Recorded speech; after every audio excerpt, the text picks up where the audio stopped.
After being erased from every family reunion for 10 straight years, I thought I'd finally learned how to live without them until the day they showed up at my doorstep uninvited, standing on the marble porch of the life they never believed I could build.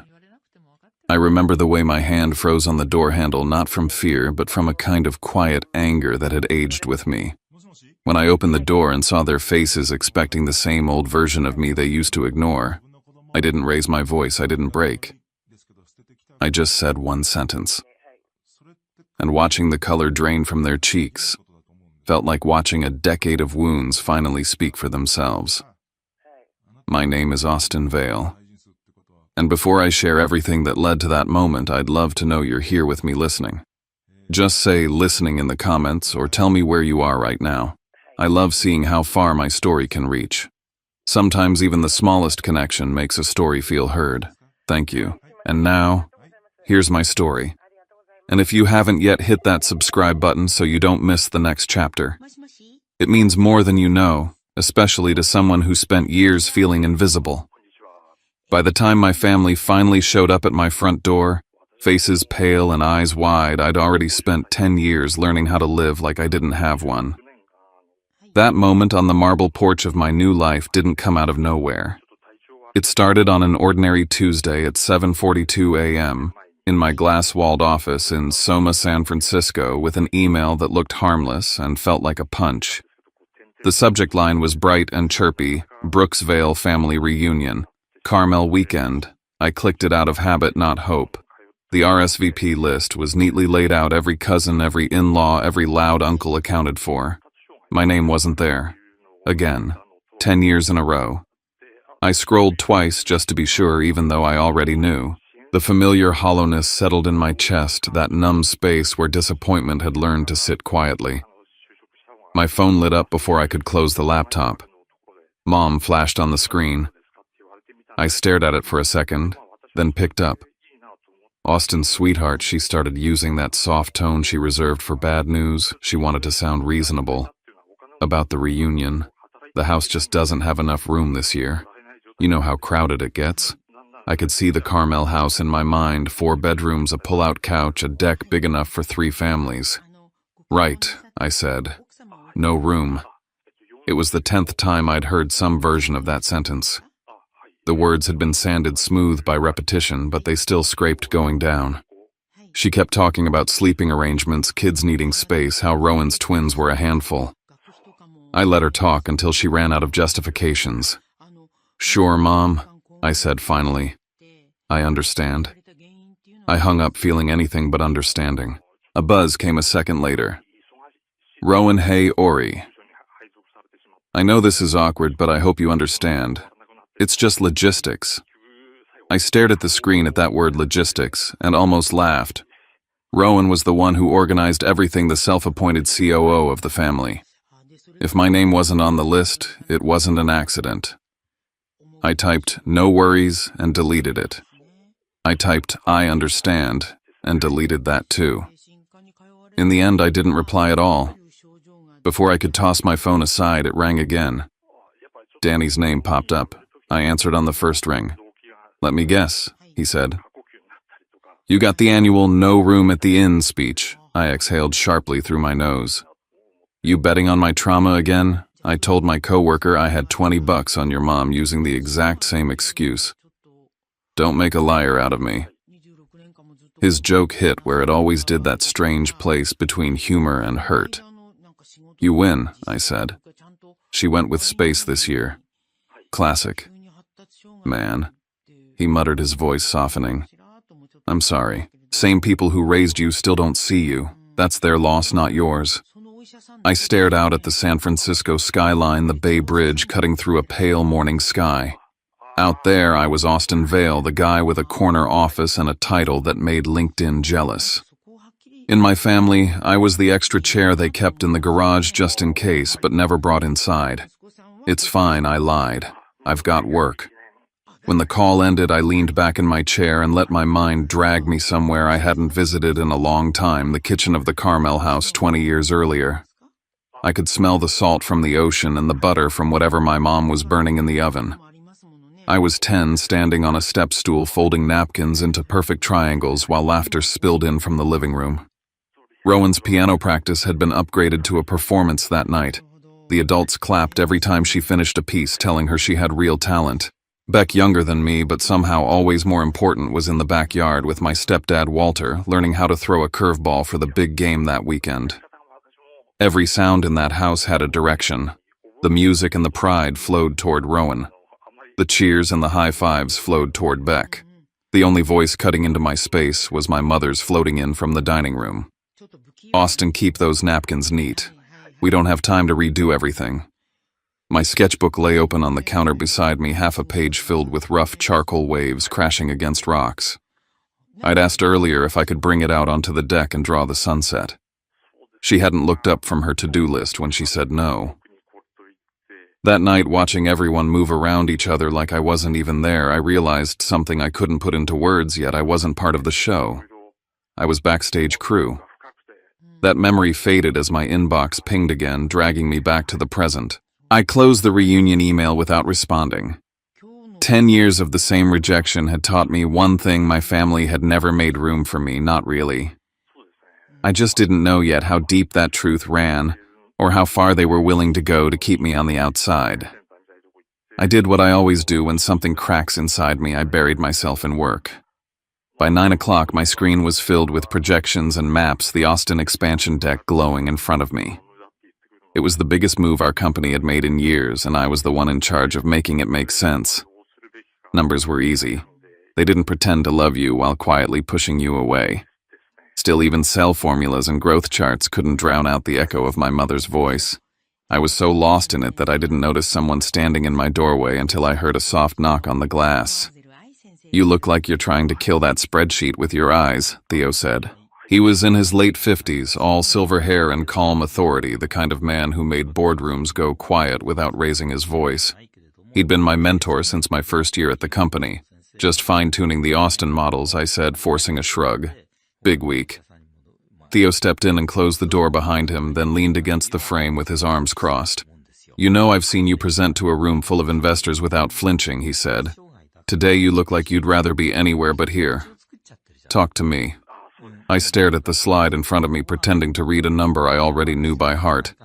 "It's just family stuff," I said. "The reunion?" he asked almost casually. I glanced up, surprised. "You mentioned it once. Years ago," he added. "You were nervous about taking time off. Said it was a big deal for them to invite you."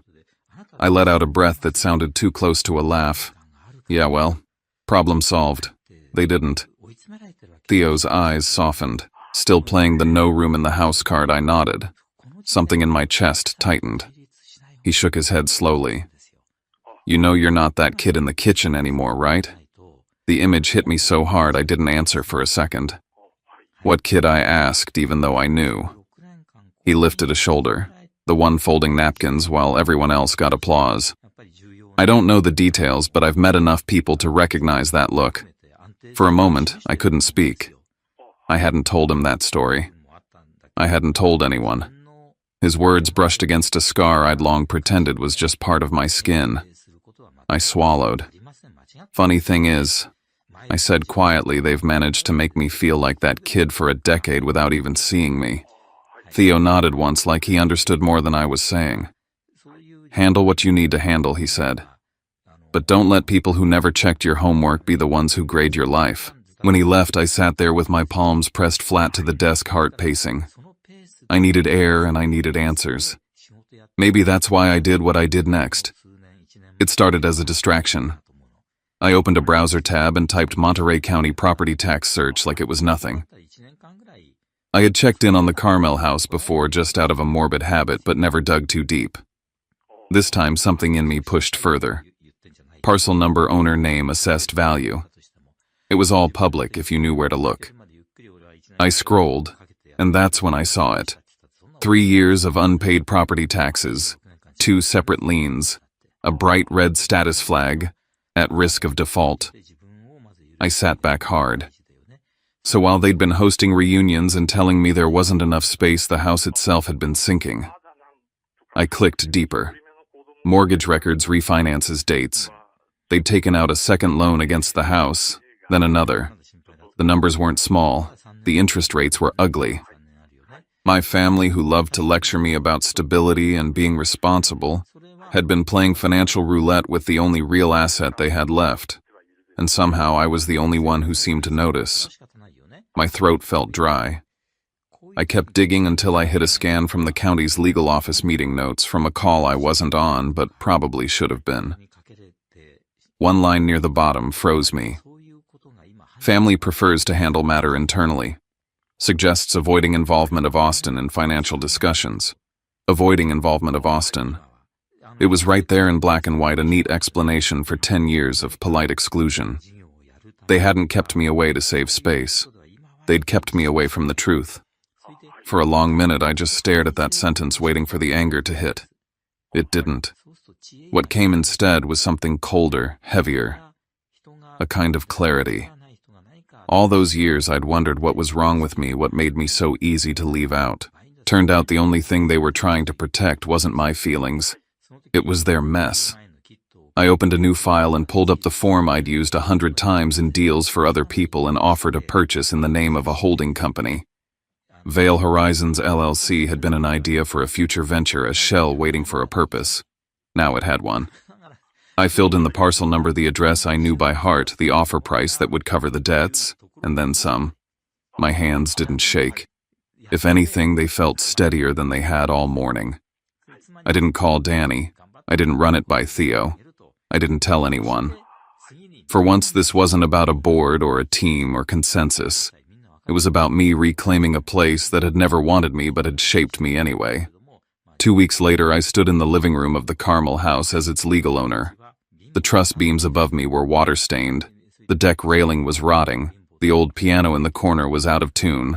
The air smelled like dust and salt and something else, maybe the ghost of every version of me that had stood here trying to be seen. Outside, the ocean roared against the rocks like it always had, indifferent. I listened to it and made myself a promise this house would no longer be the stage for my humiliation. It would not be the backdrop for reunions I wasn't invited to. Whatever happened next, this place would not be where they erased me anymore. I had no idea that signing those papers was the first move in a war my family didn't even know we were in yet. After I signed the papers and the Carmel house legally became mine, I kept digging into the family's finances the same way a surgeon keeps checking for hidden bleeding after the operation. I told myself it was just to understand what I had gotten into, but the truth was simpler and heavier. I needed to know how deep the silence went. My parents had always presented themselves as the kind of people who managed their affairs well, the kind who lectured me on responsibility and financial literacy whenever I made a decision they didn't approve of. But the more I opened the files, the more the ground shifted. Nestled between the tax lines and overdue statements were transactions I didn't recognize, charges that didn't match the household expenses I remembered. Credit lines opened in different years, payments made inconsistently, amounts that were small on their own but alarming when added together. It felt like cracking open a door and discovering a room I never knew existed. As I scrolled through the scans, a memory I hadn't thought about in years rose up sharply. My high school graduation. I could still feel the late afternoon sun beating down on the football field, the scratchy gown sticking to my neck, the sound of hundreds of families cheering as names were called.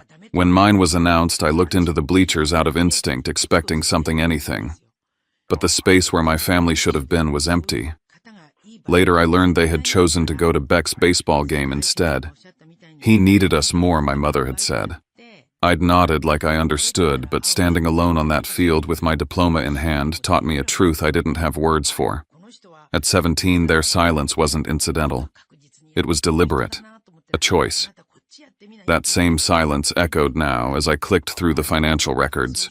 One document hit harder than the rest, a stack of overdue notices tied to personal loans under my mother's name taken to bail Beck out of business attempts that had gone nowhere. The dates stretched back over several years, countless attempts to patch holes in a sinking ship.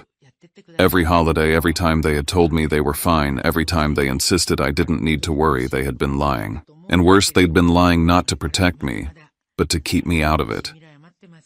I sat back in my chair staring at the total amount they owed, realizing it was precisely the kind of debt that could destroy a family home. They had let the Carmel house decay not from neglect but from decisions they made and didn't want me to know about. Another file sat quietly in the digital folder, almost too neat. The title alone made my stomach drop. Family Property Management Authorization. It was a scanned copy of a document Rowan had signed 3 years earlier, placing her as the point of contact for all decisions related to the house. I clicked it open and read line after line until my eyes reached the sentence that explained everything: request to consolidate family communication, streamline decision-making by reducing the number of participants involved. Beneath it, handwritten in a rushed, slanted script, was a note: exclude Austin from all internal meetings. My hands tightened around the edge of my desk. It wasn't an accident. It wasn't forgetfulness. They had carved me out, intentionally. The discovery peeled back another memory, one that lived in the walls of the Carmel house itself. I was 13, lying awake in the small upstairs bedroom that smelled like sun-dried wood and sea air. Waves crashed against the rocks outside, steady and indifferent. I heard laughter drifting up from downstairs, Rowan showing off a piano piece, Beck bragging about making the all-star team, my mother fussing over them both. I waited for someone to call my name, to ask where I was, to notice the quiet. No one did. That night I stared at the ceiling until it blurred, realizing for the first time that being forgotten hurt differently than being ignored. Forgotten meant they had already adjusted to my absence. Standing in the Carmel living room years later, the surf pounding outside the windows, I realized that ache had never left me. It had simply changed shape. I walked to the large window overlooking the beach, letting the cold air from a crack in the frame touch my skin. They didn't just forget me, I murmured. They erased me. The house creaked faintly, as if agreeing. The silence inside wasn't empty, it was purposeful. The truth was finally clear: I had never been left out by mistake. I had been removed. And now that I knew, everything that followed would be different. I flew back to San Francisco the next morning, determined to bury myself in work again. The Austin expansion demanded my attention, and focusing on logistics felt safer than wading through the emotional wreckage I'd uncovered. But as soon as my plane landed, my phone started vibrating nonstop. 3 missed calls from Beck. 2 messages from Rowan, both marked urgent. I didn't respond. They hadn't shown urgency in 10 years. Whatever suddenly mattered to them could wait until I found clarity. But clarity wasn't something they intended to give me. When I stepped into the lobby of my office, the receptionist gave me a strained smile and pointed toward the conference room. Your family is here, she whispered, as if announcing an evacuation. I walked down the hallway and saw them through the glass, my mother sitting rigid in her chair, Rowan pacing with a stack of papers in her hand, and Beck staring at the table like he was waiting for a verdict. For a moment, I just watched them, noting how out of place they looked in the polished space where I spent most of my life. The moment I walked in, Rowan blurted, "You need to stop this." No greeting, no explanation, just a command. She shoved the papers into my hands, printouts of the property transfer, the liens I had paid off the deed, now under Vail Horizons. "Transfer it back," she said. "This isn't right." I let her words hang there before responding. "What part?" I asked. "The part where I saved the house you were about to lose, or the part where no one thought to tell me?" My mother leaned forward, her voice rising. "You had no right, Austin. That house is all we have left. You exploited us when we were vulnerable." I almost laughed at the absurdity. "Exploited," I repeated. 3 years of unpaid taxes, 2 loans, not a single word to me. You didn't lose the house because of me. You lost it long before I stepped in. My mother's face went pale, and for the first time I saw fear flicker in her eyes. Before she could respond, Beck cleared his throat. His voice was thin. "It was me," he said. "The second loan, and the business stuff. I didn't tell anyone. I thought I could fix it before it became a problem." I stared at him. Beck had always been the golden boy, the one who got second, third, fourth chances. "And Mom knew?" I asked softly. She closed her eyes. "That told me everything." "I didn't want you to look down on him," she whispered. The irony was almost suffocating. So you hid it from me, I said. All of it. For years. She nodded, unable to meet my eyes. I exhaled slowly, the truth tightening around my ribs like a belt. That's why I wasn't included, I said. Not because there was no room. Because you didn't want me knowing what you were doing. Rowan stepped between us, then her face flushed. I signed paperwork to manage the property. I suggested keeping you out of the meetings. You always question everything, Austin. You complicate things. She said it like it was a flaw, like being cautious was the reason they'd failed. My head felt strangely clear as I looked at all three of them. If you wanted me gone, you should have just said it, I said calmly. You didn't have to hide behind excuses. My mother leaned forward, desperation replacing anger. We need you to keep this quiet, she said. If people find out, it will ruin us. That was the moment something inside me shifted for good. I'm not the one who ruined anything, I said. And I'm not carrying the weight of your choices anymore. I stood gathering the papers. Prove you're not the same people who shut me out for a decade, I said. Not with excuses, with actions. If you want to fix this, start there. I walked out of the room, leaving them in the silence they had once used so effectively on me. But this time they were the ones sitting in it.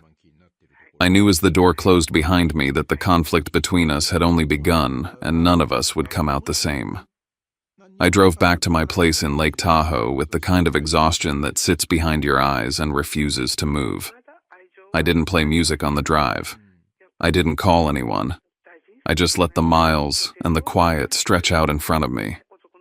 When I finally pulled into the driveway of the new house, a place I bought precisely because it was far from everything and everyone, I felt a brief sense of relief. Space, distance, air. I didn't have to share. All I wanted was one night to think without my family's voices pulling me back into the version of myself they'd always insisted on. But the universe clearly had other plans. As soon as I dropped my bag on the kitchen counter, the doorbell chimed. I froze. It was nearly 9 at night, and no one ever showed up here unannounced. I checked the security camera and my stomach tightened. All three of them stood on the porch, my mother, Rowan, and Beck, each holding luggage, looking like they'd run out of places to go. 3 hours earlier, they'd been in my office telling me to undo everything I'd done. Now they were at my door, faces, tight eyes, uncertain, as if expecting me to be grateful for the surprise. I opened the door slowly. You're here, I said, my voice steady. To talk honestly this time, or to repeat the same rehearsed lines. They looked taken aback. Especially my mother, who had always assumed she controlled the tone of every conversation. They stepped inside, and suddenly the house felt even larger. The floor-to-ceiling windows, the open layout, the quiet elegance, they all seemed to make my family smaller, not me. For once, I wasn't the one shrinking. Rowan wandered into my office and stared at the wall of screens, the polished desk, the plaques I never talked about. You work like this every day, she asked softly. I didn't turn toward her. Every day. My mother stood near the staircase, taking everything in as if she were seeing me for the first time. Why didn't you tell us you'd built all this? I looked at her and said the simplest truth. You never asked. She winced, but not enough to look away. Instead, she cleared her throat.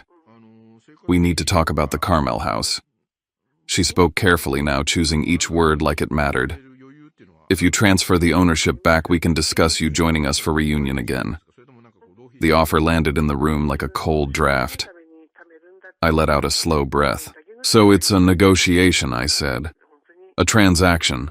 Access to the family in exchange for real estate. I saw something shift in Beck's expression, guilt maybe, or panic. He rubbed the back of his neck before blurting out what neither of them planned to say.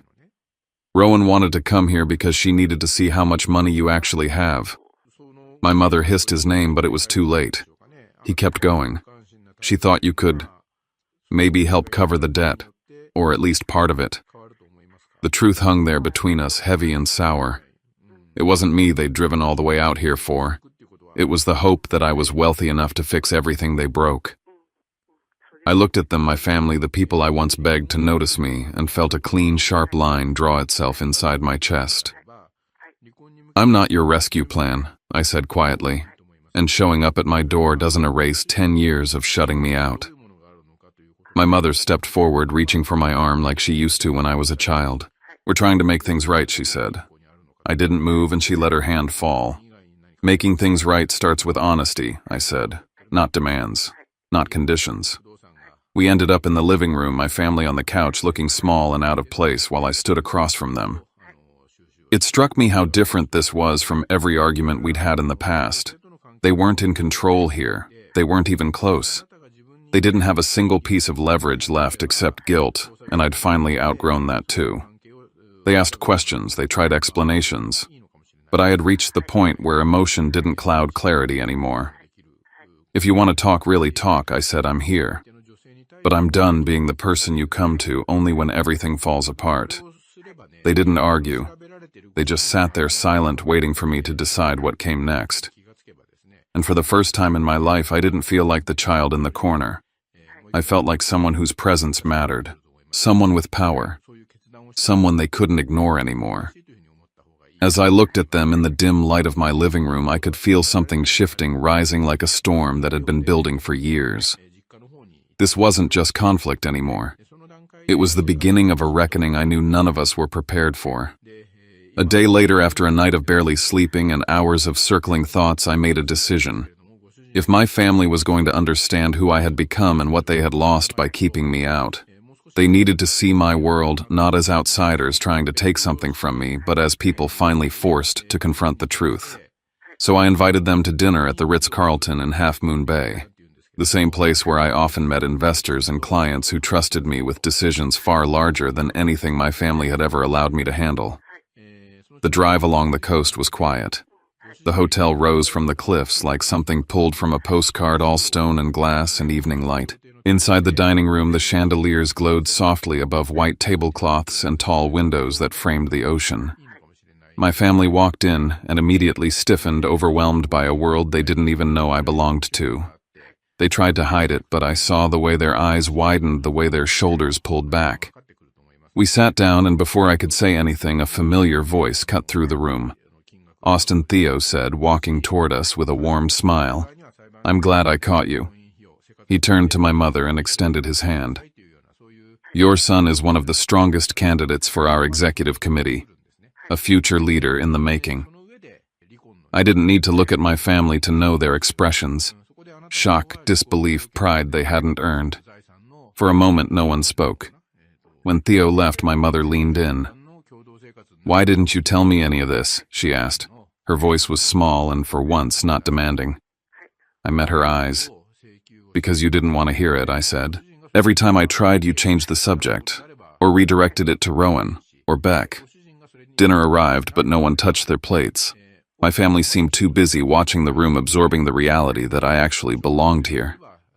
Halfway through the meal, Rowan stood abruptly and motioned for me to follow. In the hallway, she crossed her arms. Beck didn't tell you everything she said. He didn't just take out loans. He used the house as collateral again a few months ago. My stomach tightened. Mom didn't know about that part, she added. He was afraid you'd find out, especially after you started asking questions. I nodded slowly. So if I hadn't bought it, I said the bank would have. Rowan looked away, probably by the end of the year. For a moment, neither of us moved. Then she whispered, I'm not proud of how we handled things. Back at the table, I told them what I knew.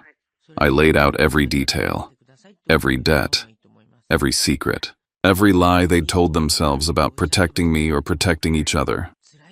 The truth sat between us like a heavy stone. My mother put her fork down and pressed a hand to her chest. I didn't keep you out because I didn't care, she said.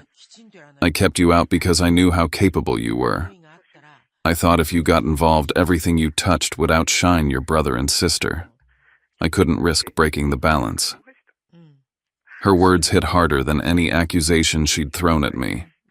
The balance. The idea that I needed to dim so they could shine. I felt anger rise, but beneath it was something older. A grief I'd been carrying since childhood. I spent 30 years trying to earn a place you'd already decided I couldn't have, I said quietly. No one spoke after that. The silence wasn't dismissive this time. It was stunned, exposed, real. I stood and walked toward the balcony outside the dining hall. The night air was cold, the waves crashing far below. For the first time since this all began, I didn't feel invisible. I felt seen, even if it hurt. My family remained inside, too shaken to move, and I let the darkness and the ocean steady me. The conflict had reached a point where words alone couldn't carry it anymore. This was the threshold, the edge of what we had been and what we might become. I didn't know if this was a beginning or an ending. All I knew was that nothing about us would ever return to how it was before. I returned to Lake Tahoe after the tense dinner at the Ritz-Carlton, carrying the weight of everything said and everything left unsaid. Something in me knew my family hadn't told the whole truth. The house was quiet when I tried to sleep, but my mind refused to settle. Near midnight, I heard a knock at my door. My mother stood there with a wooden box I recognized instantly, the one she kept hidden in the Carmel attic. She sat beside me and opened it slowly. Inside were pieces of my childhood I never knew. She saved newspaper clippings from science fairs I'd won, my old STEM medal, blurry photos taken of me from backstage. For years I thought she never cared enough to keep anything of mine. Seeing it now knocked the breath out of me. Then she confessed something I never saw coming. She had intentionally downplayed my accomplishments because she feared that if I grew too fast, I'd leave her the same way my father did. I felt the floor shift. All my life I thought he'd left because of me, because I wasn't enough. She explained he left because of pressure she put on him, not because of me. Decades of misplaced guilt shattered in that moment. Footsteps sounded at the door. Rowan had overheard. Her face was pale as she realized the truth she had never imagined. She had resented me for years because she assumed I was the favorite, when in reality I was the one our mother feared losing. "I wasn't angry at you," she said quietly. "I was angry at a story I made up." For the first time we stood face to face, without hostility, only hurt and understanding. My mother reached for my hand, asking for forgiveness. She admitted she didn't deserve yet. "I want to fix this," she said. "I'm ready to change." I told her forgiveness couldn't come overnight. If they wanted a place in my life, it had to be earned through actions, not promises. Later, alone on the balcony overlooking the still lake, I felt myself standing at a crossroads: remain alone or give them one final chance to meet me where I truly was. Morning sunlight filled the Tahoe house as I packed for Austin, where I was set to take on my new role as Regional Strategy Director. It was the biggest step of my career, one I fought for alone. When I came downstairs, my family waited in the entryway, quieter and more subdued than I had ever seen them. Rowan approached first, handing me the authorization papers she once used to cut me out of family decisions. "If you'll have me, I want you involved, really involved. No more hiding, no more control." Beck stepped forward next. He admitted the debt was worse than what I had discovered, and said he wasn't asking for money, only guidance to rebuild without leaning on anyone. It was the first real accountability I'd ever heard from him. Then my mother placed the old Carmel key in my hand. "The house is yours," she said softly. "Whatever you choose to do with it, we'll respect." It wasn't a negotiation. It was acceptance, finally. I told them I would keep the house, but not as a symbol of exclusion. I'd keep it as a place to start over on my terms. And I added one condition: reunions from now on would alternate between Austin and Carmel. If they wanted me in the family, they had to step into my world the same way they expected me to step into theirs. To my surprise, they all agreed immediately. No pushback, no bargaining, just sincerity. When I loaded my suitcase into the car, they walked beside me, not ahead, not behind, but beside. For the first time, we stood on level ground. As I drove away, looking one last time at the Tahoe house glowing in the morning light, I realized I didn't know exactly what the future held for us. But the difference now was simple and profound. For the first time in 30 years, the choice was mine. I headed toward Austin with both old memories and a new beginning, one I had opened for myself. As the road opened in front of me, I realized something I had never allowed myself to believe before: healing doesn't always come from grand gestures. Sometimes it comes from the quiet decision to stop carrying what was never yours. My family wasn't suddenly perfect, and the past didn't disappear. But for the first time, I wasn't walking toward my future with my head turned backward. I was driving toward a life I built on ground I earned with boundaries I finally understood how to protect.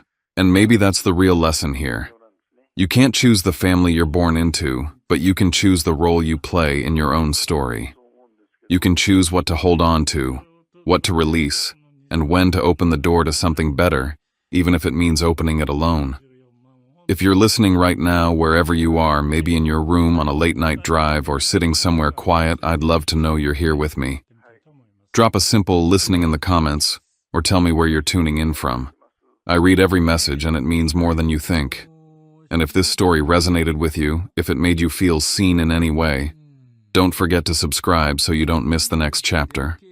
We're building a place for stories like this, stories about choosing yourself, finding strength, and rewriting what family can mean. Thank you for being here. It matters, more than you know.